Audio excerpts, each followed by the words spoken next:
We're going to go ahead and start with some opening comments from Coach.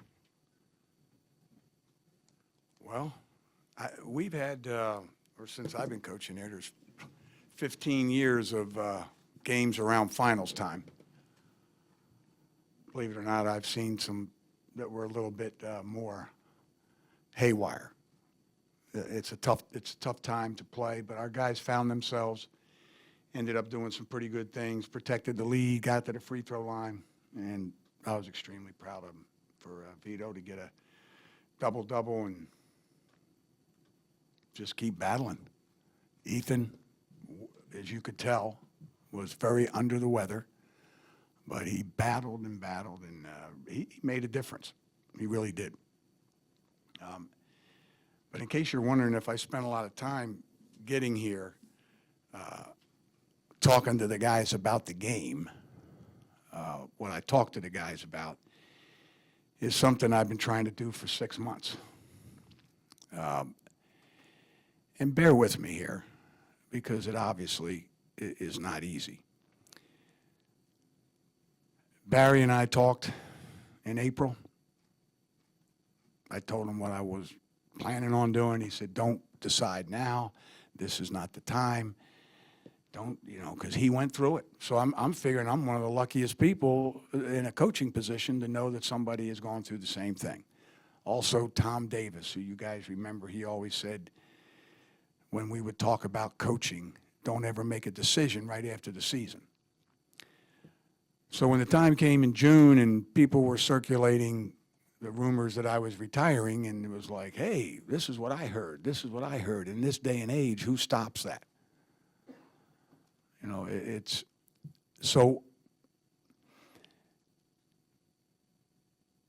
in May,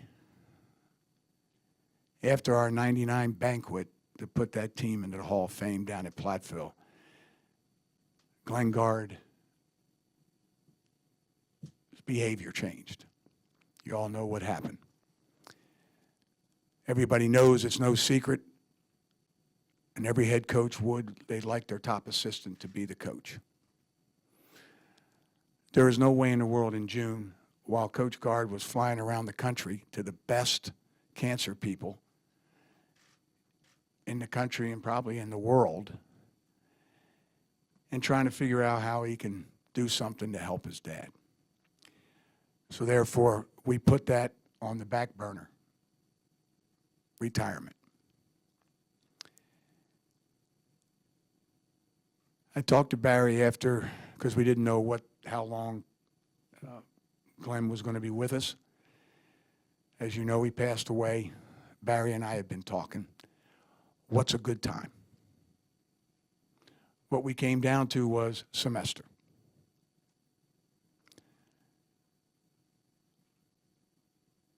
This is semester. We start finals, and I wanted to give Coach Gard plenty of time to get the guys ready and to get them into the position where, as a head coach, he has a chance, as every former head coach for their top assistant says, to take a run at the job.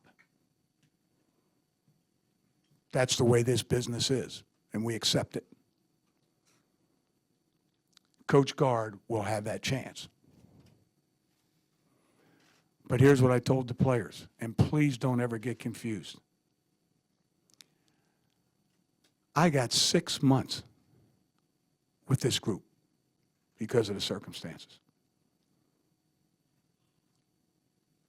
That's a joy. But I know the energy level. Barry knew the energy level in football, the things, the demands of the time, the speaking, the traveling, the trying to do things to help other people. I enjoy doing it. And the thing was, I felt it was time. But I couldn't make the decision at that time. And I don't know how many coaches ever have the opportunity to have an AD, an administration that understands and respects that. Extremely hard telling the players, as you can imagine. Can't put that into words.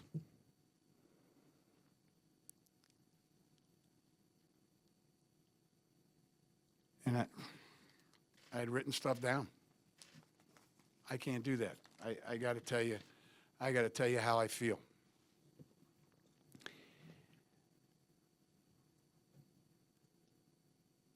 I don't know what it'll be like not being able to be. I told Coach Guard I'd be a voluntary assistant and help out, kind of like Otto does, and he says, "Nah, Coach, you would just get in the way."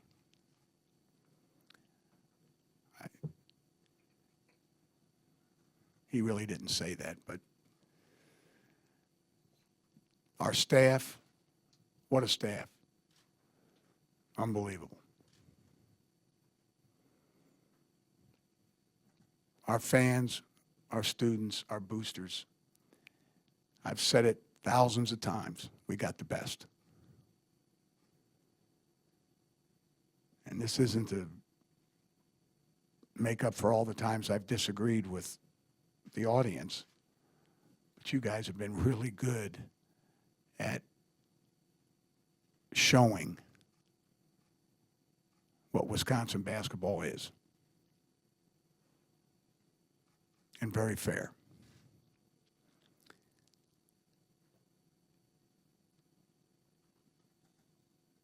Trying to do a press, we talked about different ways of doing this, and time-wise, I know how things get out and how people talk, so if anything, if we had planned something, you know that it would have happened that way. So this way, we finish out the last game of the semester. It is so emotional right now, and I'm trying to hold this together. And I'll tell you, I still got some people that I have to talk to from the staff that I couldn't get to because I didn't want to say anything before the game. So please understand that this is going to take a little time.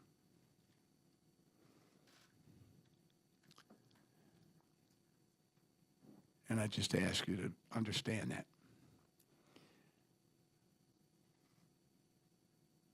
Because when you've been doing something for 40-some years, but I knew it would come. It's just we can't always do it the way we like. But Greg's ready. The staff is ready. All the way through. Top flight people. And I feel really good about that. His record as an assistant coach, I told the team there are people that have received head coaching jobs who were assistants at places without anywhere near the record that he has. Not even close. And I won't name those people for you, but I think you get the idea. There's nobody more prepared than him. And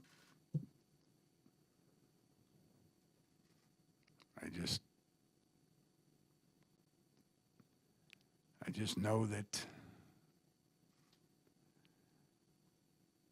they'll respond.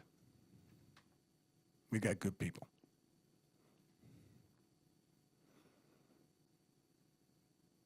So in all fairness, so I can get to these other people, if Coach, you and Greg, did you want to, if you wanted to come up here, but I got to go get to the other people.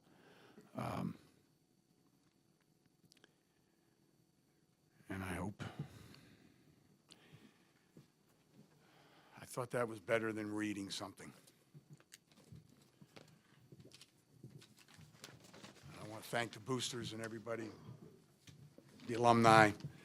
I'm sure I'll have more to say later, but it's very difficult, extremely difficult. But if you guys have some things you want to ask of them, please do, and I'll see you down the road.